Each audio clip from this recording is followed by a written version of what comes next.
A las 23:47, una mujer de la limpieza accedió a una terminal de nóminas en el piso 31 de una de las empresas tecnológicas más seguras de Atlanta. Sin autorización ni permiso. Insertó una memoria USB, copió algo y se marchó como si nada. El sistema no lo detectó. Pero un hombre lo vio todo. Eisen Kessler, multimillonario director ejecutivo, se había quedado hasta tarde esa noche revisando informes internos y vigilando su empresa a través de las transmisiones de seguridad como un halcón. Lo que vio no fue solo una filtración, fue algo personal. La mujer se llamaba Mera Álvarez. Trabajaba en el turno de noche a través de un contratista externo. Nunca hablaba a menos que le hablaran. Mantenía la cabeza gacha. Siempre se iba antes del amanecer. Pero esa noche, se coló en la oficina de contabilidad.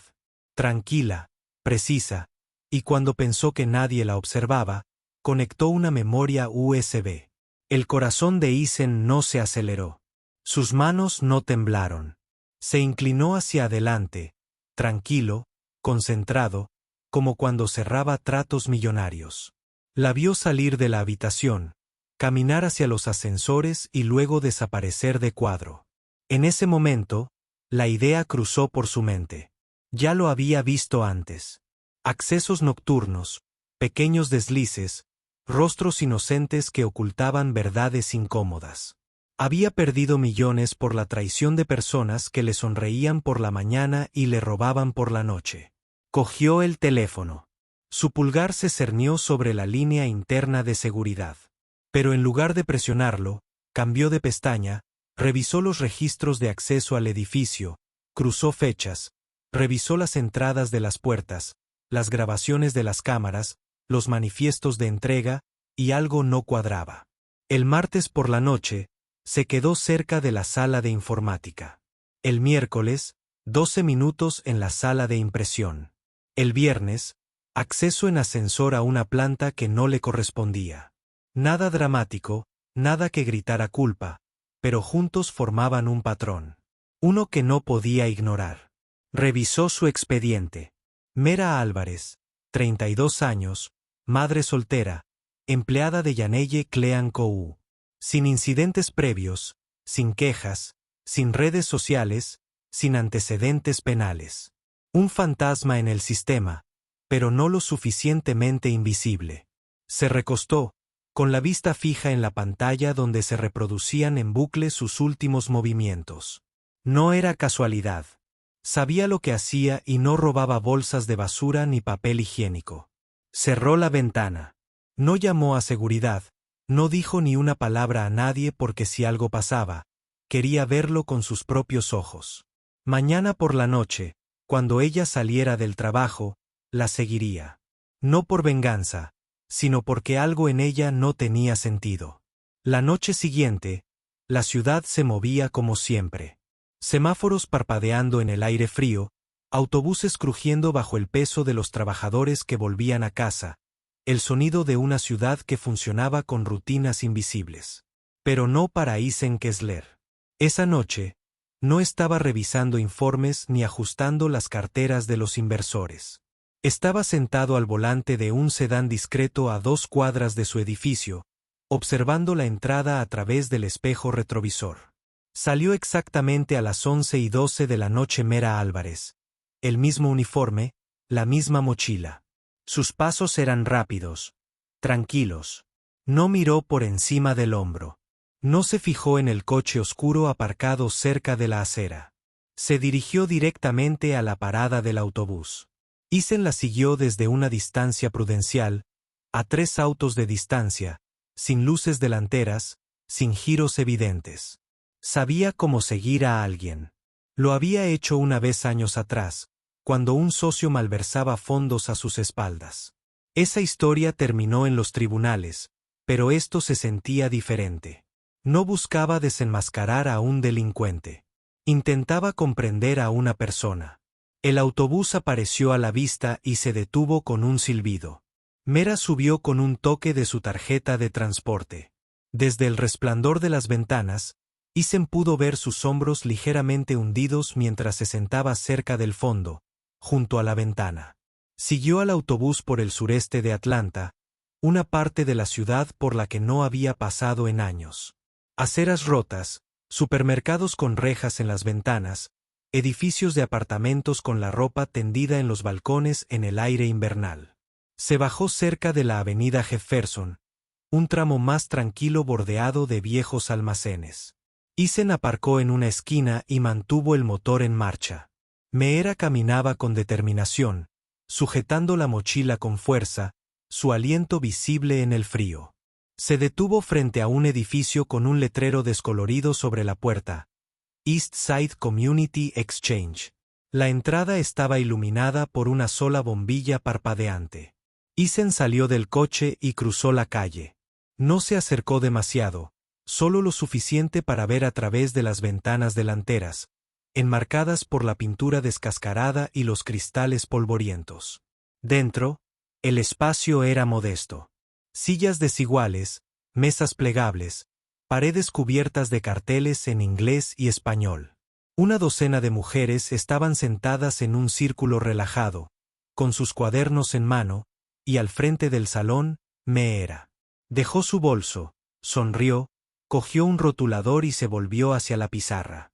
Esta noche, dijo con claridad, vamos a practicar cómo responder a una pregunta de entrevista de trabajo. Háblame de ti. Eason se quedó paralizado. Esto no era un trabajo extra. No era una estafa.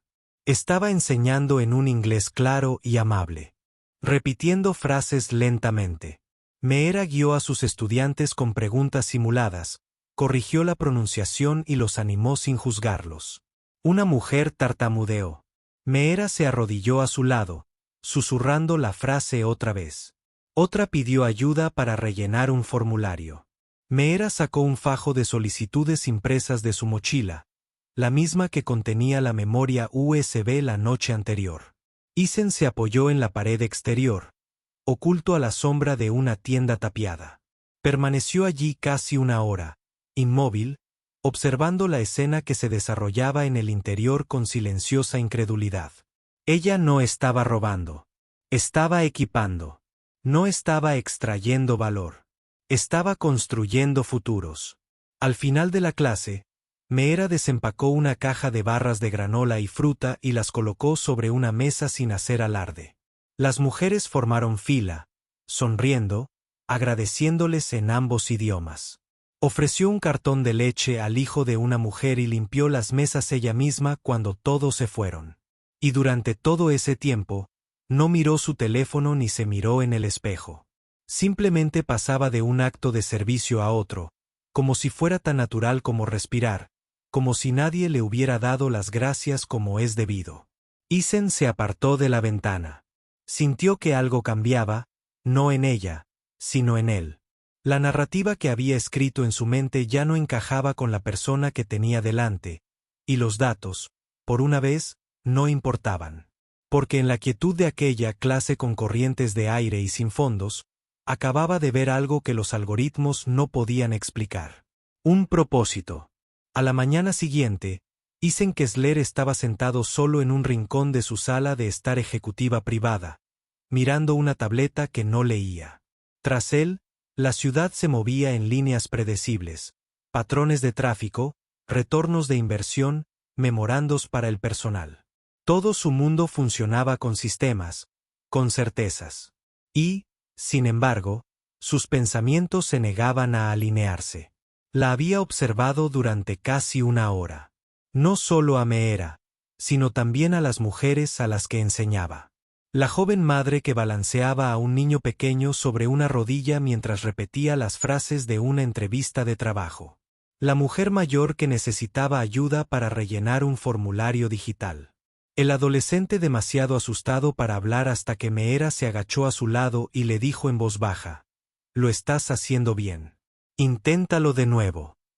Ninguno de ellos aparecería en el panel de control de ninguna empresa. Ni en un currículum. Ni en las discusiones de la sala de juntas que Eason había presenciado durante las últimas 2 décadas. No eran comercializables.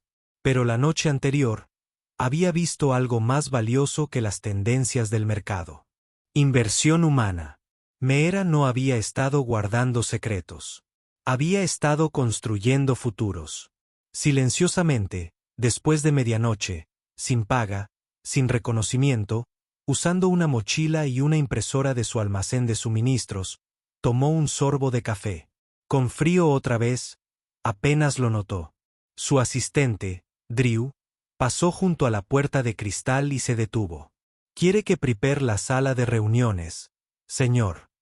Eisen asintió. «Sí, gracias». Pero no se movió. En cambio, volvió a abrir el expediente de Mira, la versión interna del contratista de custodia. Perfil básico, sin anomalías hasta ahora. Abrió otra pestaña del navegador y buscó registros públicos. Mera Lutia Álvarez, nacida en 1991, Tucson, Arizona. Licenciada en Sistemas de Información en un colegio comunitario. 2 semestres, abandonó los estudios. Madre soltera, una hija, Emma Álvarez, de 6 años. Nada delictivo, sin demandas, sin presencia en línea digna de mención. No era una señal de alerta. Era un perfil fantasma. Y de alguna manera eso lo inquietó aún más. Volvió a desplazarse, hizo una pausa. Una factura de hospital registrada públicamente debido a expedientes judiciales de cobro de hace 5 años. Más de 18,000 pesos. Atención pediátrica. Sin seguro. Eso explicaba el abandono, el rastro laboral, los turnos nocturnos. No ocultaba nada. Estaba sobreviviendo a algo. Y nadie se había dado cuenta hasta ahora. Esa noche, Eisen regresó a la misma calle, no para seguir, solo para comprender. Las luces estaban encendidas de nuevo en el East Side Community Exchange. Esta vez, no se quedó al otro lado de la calle. Se acercó, con cuidado de no ser visto. Desde una ventana lateral, observó a Meera desempacar su bolso, sacar papeles y un rotulador de pizarra. Su hija estaba sentada tranquilamente al fondo, coloreando un dibujo de lo que parecía una casa. El tema de la noche, rellenar solicitudes de empleo online. Eisen la observó mientras repasaba los pasos, captura tras captura de pantalla, mostrando a las mujeres cómo subir un currículum y cómo escribir una carta de presentación que no fuera detectada por bots. Luego vinieron las preguntas. ¿Cómo respondo cuando me preguntan por qué no tengo experiencia? Merror respondió sin dudarlo. Cuéntales lo que has hecho. Has criado a 3 hijos. Has gestionado el presupuesto familiar. Has traducido todas las cartas de la escuela. Has trabajado doble turno. Esas son habilidades. Otra mujer intervino. Pero solo buscan gente con título universitario. Meera sonrió amablemente. Entonces les mostramos lo que un título no puede enseñar. Eisen sintió una opresión en el pecho, no incomodidad. Reconocimiento.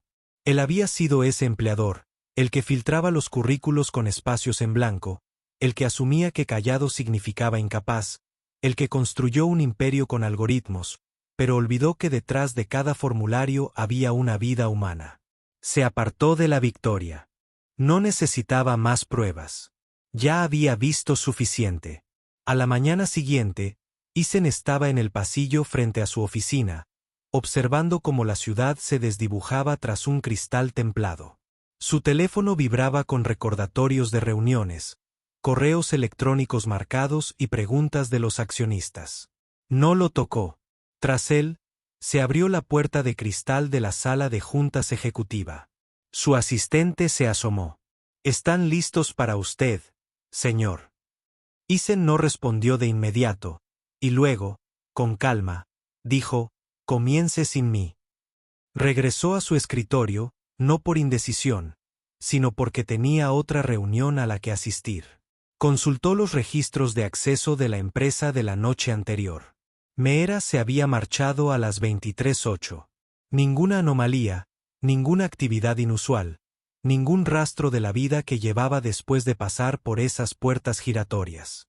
Volvió a acceder a su archivo interno de contratista. Nombre, horario, ruta de custodia, Y entonces hizo algo que no había hecho en más de 5 años. Abrió su currículum. Lo que vio lo dejó atónito. Licenciatura en Ciencias y Sistemas de Información Incompleta. Dominio avanzado en modelado de datos. Hablaba español e inglés con fluidez. 2 años de trabajo en sistemas en una startup tecnológica que quebró durante la recesión de 2008. No estaba mal cualificada. Simplemente había desaparecido de la economía formal como miles de otras personas cuando no pudo permitirse el lujo de permanecer visible.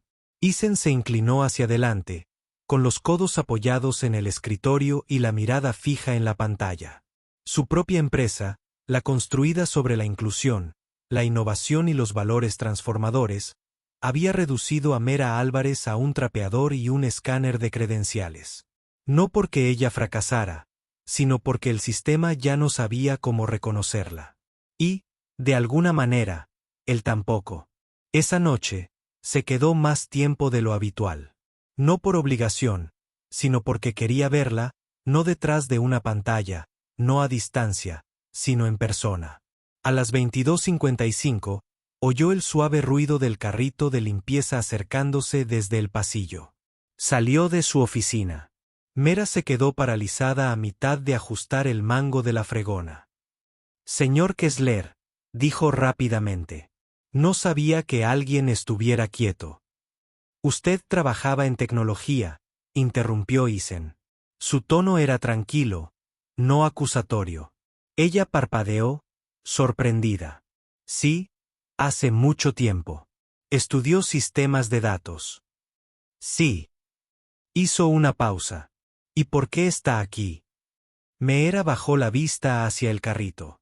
Sus manos se aferraron a los bordes con más fuerza. Porque ese título no paga las facturas del hospital, dijo en voz baja. Porque cuando mi hija enfermó, lo perdí todo.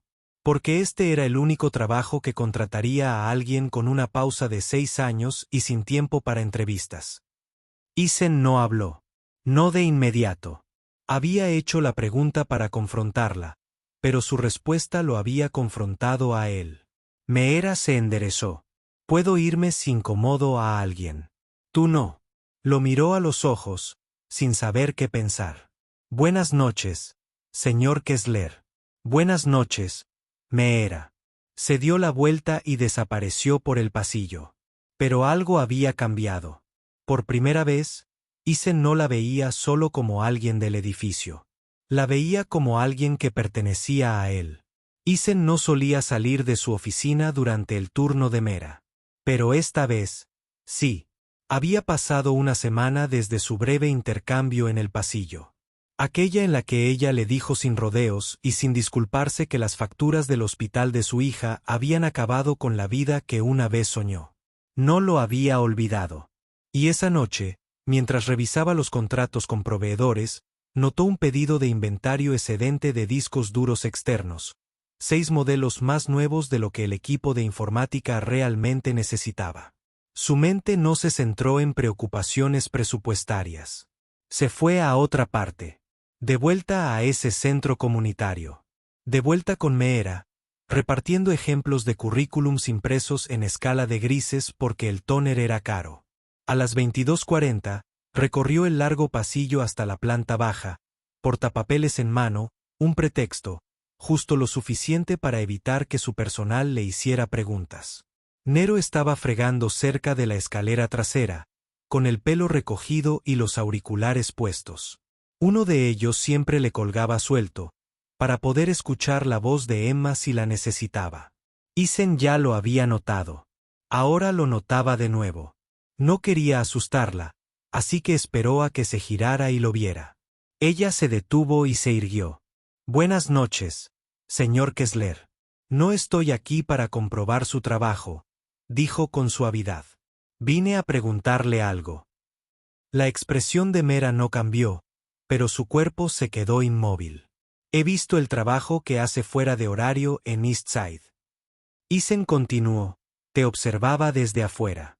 Estabas enseñando solicitudes de empleo, navegación en el sistema, formato de currículum. Nada de eso forma parte de tu trabajo aquí.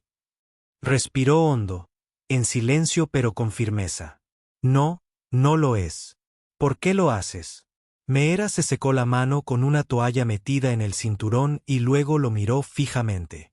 Porque nadie me enseñó nunca, dijo, y para cuando lo entendí, ya había perdido la oportunidad de usarlo para mí. No había amargura en su voz, solo un hecho. Y estoy tratando de asegurarme de que no pierdan la suya. Isen sintió que algo se tensaba en su interior. Había pasado la mayor parte de su vida diseñando sistemas, plataformas, redes, jerarquías. Construía cosas de las que la gente dependía. Pero de alguna manera, Meera había construido una sala llena de gente que dependía de ella sin código, sin salario, sin crédito, solo convicción. Quiero ayudar, dijo. Meera parecía confundida. No desconfiaba, solo cautelosa. No me debes nada, respondió. Y no pido favores. No te ofrezco ningún favor, dijo. Te ofrezco infraestructura, recursos, equipo que no deberías tener que mendigar ni pedir prestado para seguir enseñando. Ella dudó. Necesitaría autonomía total, dijo. Isen no se inmutó. La tendrías. El silencio entre ellos no era incómodo. Era el sonido de dos vidas diferentes rozándose. No chocando, sino empezando a comprender. Entonces, en voz baja, Meera añadió, pase lo que pase, el centro no puede convertirse en un proyecto de caridad. Estas mujeres no necesitan que las salven. Necesitan acceso. Isen asintió. Esa frase lo acompañó mucho después de que ella se marchara. El lunes siguiente, Isen hizo algo que no había hecho en más de una década. Tomó el camino más largo por el distrito East Side. Sin ventanas tintadas, sin conductor, solo él. En la misma calle donde Meera había impartido un taller la noche que él observaba desde detrás de una ventana rota, sin ser visto. La tecnología que le envió, 10 portátiles de alta gama, reacondicionados pero impecables, ya había sido firmada y registrada. Pero no llegó ninguna nota de agradecimiento, ni correo electrónico. Solo un breve mensaje a través de la puerta de seguridad. Estos no se desperdiciarán. Es todo lo que puedo prometer. Y no era amargura. Era claridad. Esa mañana, se detuvo en un aparcamiento de asfalto agrietado junto al centro, vestido con un suéter azul marino sencillo y vaqueros, intentando no parecer lo que era. Un multimillonario entrando en un espacio construido por la necesidad, no por el capital. Dentro, el centro olía a café y tinta de pizarra. Los niños reían al final del pasillo. En la sala principal, 3 mujeres practicaban la escritura de descripciones de trabajo. Una tenía dificultades con la tecla de tabulación. Al otro lado de la sala, Meera se agachó junto a una niña de no más de 12 años, ayudándola con un fragmento de código en la pantalla. ¿Por qué sigue apareciendo un error de sintaxis?, preguntó la niña, frustrada. Porque te falta un corchete. Le pasa a todo el mundo, incluso al creador de Facebook. ¿En serio? Meera asintió. Especialmente a él. La niña se rió. La voz de Meera no tenía la autoridad de un profesor, ni la paciencia condescendiente. Era honesta, práctica, cálida. Isen se quedó cerca de la puerta y observó. No se anunció. Simplemente observó. En ese momento, lo comprendió. Meera no estaba enseñando a pesar de su dolor. Estaba enseñando a través de él. Cada frase que les daba a esas niñas, cada corrección silenciosa, se forjaba a partir de la vida que nunca tenía que terminar. Se lo iba entregando pieza por pieza a desconocidos que aún no sabían cuánto lo necesitarían. Y nadie aplaudió. Nadie lo sabía. Para un hombre cuyo nombre figuraba en rascacielos, aplicaciones, campus, era una lección de humildad. Y entonces llegó el giro. Más tarde esa noche, mientras Isen se preparaba para irse, Meera se le acercó cerca de la acera.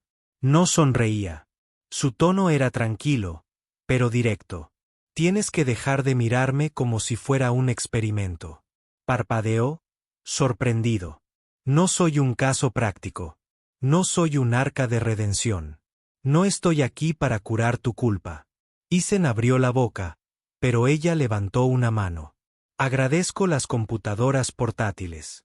De verdad, pero si solo estás aquí porque te hace sentir menos, sea lo que sea que sientas, no te quedes. Sus palabras no eran crueles. Eran limpias, despojadas de ego. No le impresionaba el poder. Tampoco le tenía miedo. Isen dejó el silencio se prolongó. Entonces dijo en voz baja, no estoy aquí por eso. Entonces, ¿por qué estás aquí? Y por primera vez, no supo cómo responder con estrategia ni con rodeos. Simplemente dijo, porque la forma en que te presentas ante la gente, es algo que olvidé que era posible. Meera no respondió de inmediato, pero algo en su mirada se suavizó. No era aprobación, ni perdón, sino el reconocimiento de la verdad. Asintió una vez y se giró para volver adentro. 2 días después de su discreta visita al Estide Center, Isen fue convocado. La reunión de la junta no estaba en el calendario. Ese era el mensaje. Llegó a la sala de conferencias con paneles de vidrio en lo alto de la torre Kessler Tech, su propio edificio, con su nombre en la pared. Y, sin embargo, la sala parecía pertenecer a otra persona. Hoy, 12 hombres y mujeres estaban sentados alrededor de la mesa ovalada, con rostros tensos y decididos. Ava Sinclair, su directora de operaciones, presidía en lugar de su asiento habitual a su lado. Ese cambio de posición solo significaba una cosa: confrontación. Isen, dijo con claridad, necesitamos claridad. Él miró la pantalla de proyección detrás de ella, una foto granulada y ampliada. Meera sostenía una tableta en el East Side Center. El pie de foto decía, 180,000 pesos en hardware reacondicionado redirigidos a través de una organización sin fines de lucro sin verificación. Sin asociación formal, sin rastro fiscal, sin estrategia de relaciones públicas. Apareció otra imagen. Meera de nuevo con una niña pequeña, su hija, sentada en las escaleras de un apartamento en ruinas. Esto no era solo vigilancia. Esto era exposición. Y el tono en la sala no era curiosidad. Era sospecha. ¿Quién es ella? Un miembro de la junta preguntó. ¿Por qué no está en ningún? Fue más fuerte que cualquier declaración. Se quedó en casa, no por miedo, sino porque estaba construyendo algo que se negaba a dejar que se llevaran. Esa mañana, sonó el timbre de su puerta. No era Isen, era una mujer. De unos 50 años, elegantes pendientes de perla, sin séquito, sin credencial de prensa, solo una carta en mano y un nombre que Meera solo había visto al pie de las cartas de rechazo de subvenciones. Eleanor Bitford, fundadora de la iniciativa Bitford para la equidad tecnológica. Leí sobre lo que empezaste, dijo Eleanor, con la mirada tranquila pero inquisitiva. Y creo que es exactamente lo que hemos estado fallando en hacer. Meera no habló de inmediato. No estaba acostumbrada a que la vieran. Yo no empecé nada, dijo en voz baja. Simplemente no paré cuando me lo dijeron. Eleanor sonrió. Así suelen empezar las revoluciones. Me entregó el sobre. Dentro de una oferta formal, ni caridad, ni publicidad, una colaboración, un lugar en la mesa. Las manos de Meera volvieron a temblar, pero esta vez no era miedo. La voz de Eleanor se suavizó. No financiamos tu historia, dijo. Financiamos tu visión. Solo necesito saber si estás lista. La respuesta de Meera llegó sin pausa. Llevo mucho tiempo lista. Simplemente no abrieron la puerta. Eleanor sonrió. Entonces construye uno que no puedan ignorar. Esa noche, Isen no durmió. No había tenido noticias de Meera desde el pasillo. No esperaba hacerlo. Pero a las 2:07 de la mañana, una alerta de noticias iluminó su teléfono. Un conserje convertido en programador consigue una subvención de 7 cifras. El futuro de la tecnología inclusiva.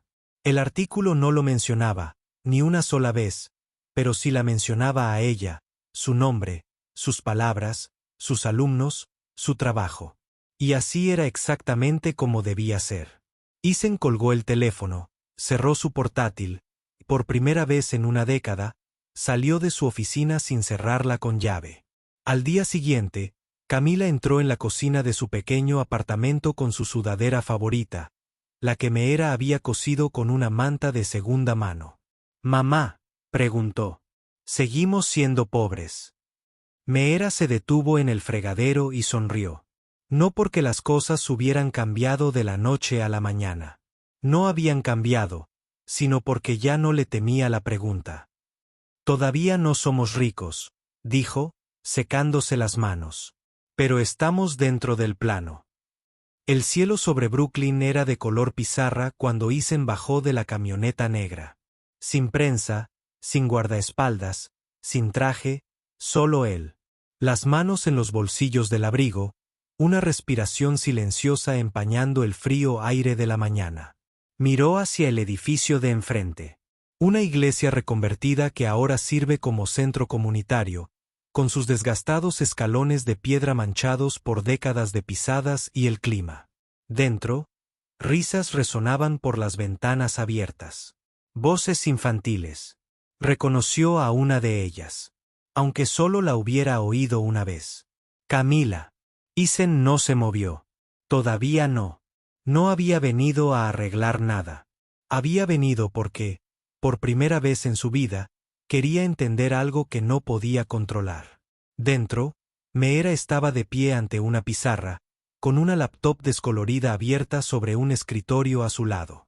La mitad de los niños en la sala no llevaban zapatos. La otra mitad compartía auriculares, viendo tutoriales de lenguajes de programación más antiguos que ellos. Nadie lo notó al principio hasta que Camila se giró, se quedó paralizada, con una mano en el aire sosteniendo un crayón, en voz baja. «Mamá». Meera se giró lentamente. Y cuando sus ojos lo encontraron, no fue ira lo que los llenó. Era historia. Historia entre dos personas que una vez vivieron en lados opuestos de una pared de cristal. Ahora, de pie en la misma puerta, no se acercó. Simplemente habló. Firme, bajo, pausado. «No vine a disculparme», dijo, «porque finalmente me di cuenta de que esto nunca se trató de mí». Silencio. Benny miró a Camila. «Vine a preguntarle si estaba bien darle las gracias. Porque tu madre no solo enseñaba programación. Me enseñó cómo es la decencia cuando nadie mira». Camila miró a Meera. Meera no dijo nada. Solo asintió levemente. Y con eso, la niña caminó hacia él con cautela y le extendió la mano. «Llegas tarde», dijo simplemente. Isen parpadeó. Camila sonrió, una sonrisa torcida y dentada de niña de 6 años que podría cortar el acero. «Pero supongo que está bien». Más tarde esa noche, mucho después de que el último niño se hubiera ido y las luces fluorescentes zumbaran en el techo, Isen estaba junto a la puerta. Se giró hacia Meera una última vez. «Decidas lo que decidas, solo recuerda que nunca te seguí porque dudara de ti», dijo. «Te seguí porque una parte de mí esperaba estar equivocada». Meera no respondió de inmediato. Luego, casi como un susurro, dijo, «No te equivocaste. Solo llegaste tarde». No pidió perdón. Simplemente dijo, «No sé qué me depara el mañana, pero si hay una oportunidad de caminar a tu lado y ganarme tu confianza, paso a paso, lo dejaría todo». Meera no habló. La forma en que su mirada se detuvo un instante más fue suficiente. «Gracias por acompañarnos hasta el final. Si esta historia te conmovió, dale a me gusta, suscríbete y únete a nosotros para leer más historias conmovedoras cada día».